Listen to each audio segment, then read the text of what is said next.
Hey, what's up everybody? In this video, let's take a sneak peek at the upcoming version of Photo RAW and let's do a quick start to finish creative composite. That way I can show you just how fast the all new Layers Pane is. From importing all of those layers to positioning them to modifying the individual layers, the speed and performance has been enhanced and improved dramatically. It's a game changer when it comes to modifying your layers, so let's take a sneak peek and let's check out some of the all new features to the Layers Pane inside of Photo RAW 2024. So in Photo RAW here, let's take a look at creating a start to finish creative composite. And we'll be using these different layers here. Let's say you have a client or a friend looking for sort of an edgy, dramatic, maybe even cinematic style album cover or YouTube banner, whatever it may be. Let's go in here and do a start to finish creative composite, and I'll show you just how fast the all new Layers Pane is inside of Photo RAW. So let's grab these images here. I'm going to right click and let's open these as layers and just take a look at this Layers Pane and see how fast they all open up. So all of those 5 layers, 5 different images, they immediately open up inside of the Layers Pane, and we can right then and there get to editing, get to the creative part of the process. So let's just hide these different layers here. And we'll just start with this first foggy car layer. And one thing that I really enjoy about the Layers Pane here is that you can resize the actual pane.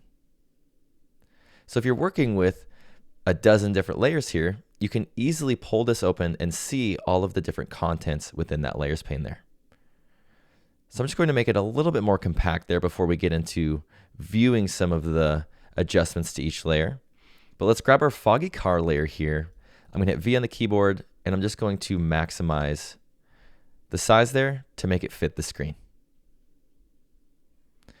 Then let's go into our blend mode here, and let's just choose screen mode. The reason being is we want to create a nice, again, cinematic, sort of edgy, moody composite here, and the screen blend mode is going to give us that double exposure look within the scene. So I'm just going to move that over there, just with my arrow key and my keyboard, so that we can see some of that headlight there. With that applied there, what I want to do with this foggy car layer is I actually want to warm it up a bit. So let's go into the Effects tab. Let's add a filter. And I'm going to add the LUTs filter. In the LUTs filter, let's go into this category menu and let's go to color grading.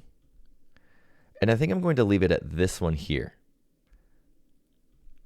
I really like how it warms it up a bit and almost desaturates the colors in it just a hair.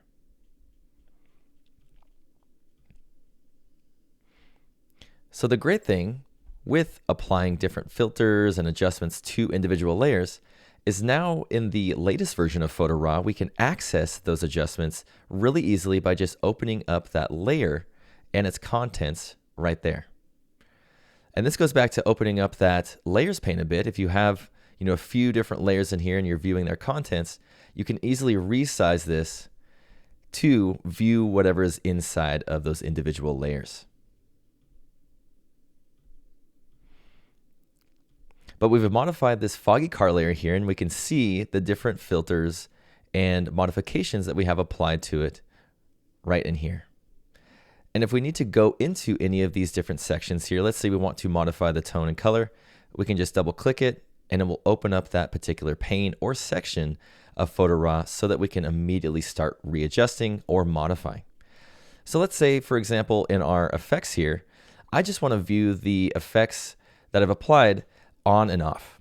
I can just toggle that on and off here, and I can immediately see the Effects tab and its settings previewed on and previewed off to see if I actually need to readjust or remodify anything.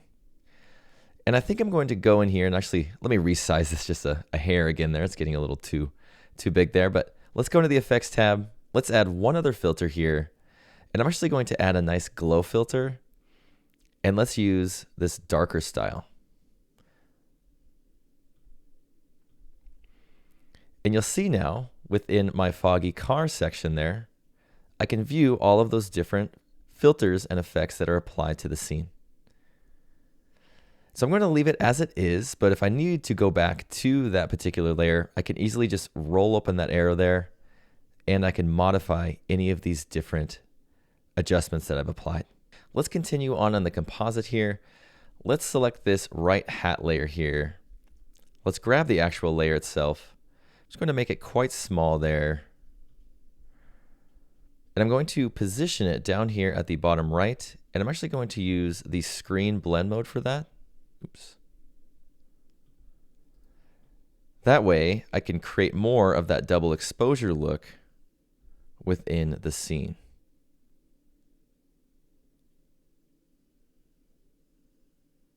So let's place that there, maybe make it a little bit larger. And then let's mask out the left part of his face by just dropping down a gradient. Feathered a little bit there.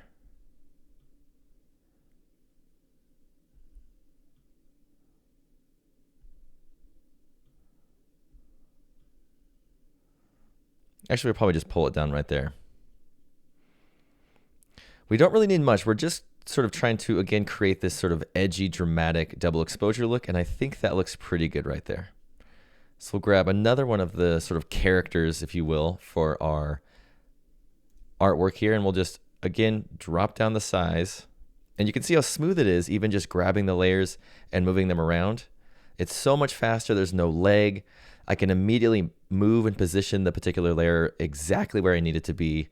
And it's just a dream to work with, especially when you're compositing. So again, let's modify that blend mode there to screen. We'll do the same thing, but I'm going to tilt him back just a little bit.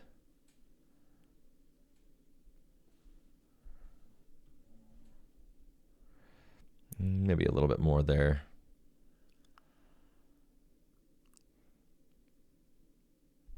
That looks pretty good.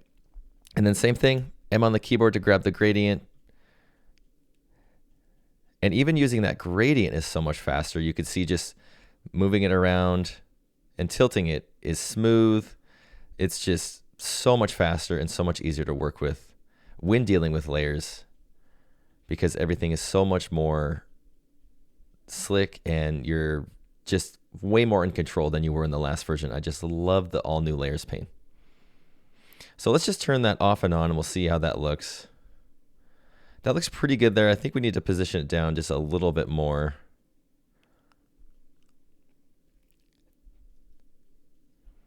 And then we'll see the mask still. Let me move the mask over a hair. But I think that's looking pretty good there. Again, we're just trying to create that sort of moody double exposure look, and we have these sort of three characters, if you will, within the scene. So everything's looking pretty gravy there. Let's just go in and just sort of check out the build here. We'll start from the ground up. We have our foggy car there for the double exposure, the character on the right, character on the left there. And what I want to do now is basically just make sure that this particular composite that I've created looks the way I want it to, because after that, we're going to apply this broken glass layer on top of everything that we create. So I think everything's looking fine. One thing I may do is go back into this foggy car layer, and I'm going to double click my LUTs so that I can immediately go into that filter, and I'm actually going to change the style to a different one. Let me use this more menu, and I'm going to go to morning person. I think I want a bit more warmth in the scene there, and I really enjoy the brightness that this morning person brings into the scene. So I'm just going to change that there. Again, incredibly easy to do that within the layer there by just opening up its contents, and I can immediately access any of the sections of that particular layer that I need to. So the effects are looking good. Everything's okay for the foggy car there. So what I want to do right now is I'm going to right click here, and I'm going to create a new stamped layer. That's going to stamp all of these layers that are visible together so that I have one just complete composite there. And you saw how fast it stamped it together. That was 4 different images there, stamped it together immediately. Again, that way I can just proceed on with the editing and the creative part, and I'm not bogged down by any distracting lag or, misfires within the program. So Let's just continue on here. I'm just going to grab that composite and I'll just name it complete base because we've stamped these different layers together. And so with our complete base layer here, let's go into the effects tab. I'm going to add a filter. And let's add on a textures filter. Now, a lot of these textures look really cool within this particular sort of creative artwork here, but one I really love is this screen door option. And the reason I like the screen door option is because it creates a texture over the entirety of the scene there, even that white part. And it just brings it a little bit more grit and action into the scene. So I think our complete base is looking awesome. This is where you could style it even more here. But remember, we can always go in and readjust by opening up the contents there, and we can modify these different settings that we've applied to that individual layer. So let's enable our broken glass layer here. I'll just select that layer and let me make it the size of the composite. And then what we're going to do here is we're going to play with the blend mode and we're going to place it on screen there to give it a nice, moody, edgy, broken glass texture. So if we turn this off and on now, we have that texture on top. And if we sort of go from the ground up, we'll just start by turning off all of these different layers.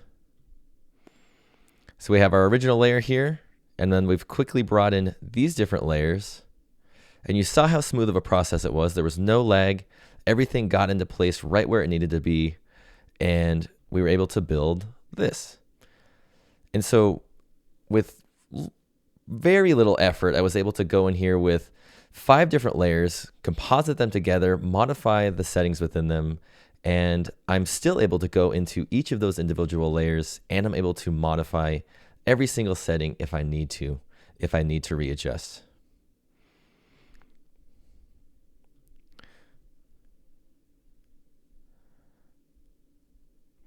And so it just makes it a breeze. It makes it a lot more fun to modify layers. And I'm just really enjoying playing around with that all new Layers Pane. It's saving me a ton of time. I mean, it's just incredibly fast. The performance is off the charts. And I'm incredibly excited for everyone else to get to play with it and modify their images with it as well. Thanks so much for watching, everybody. Stay tuned for more sneak peeks about the latest version coming soon.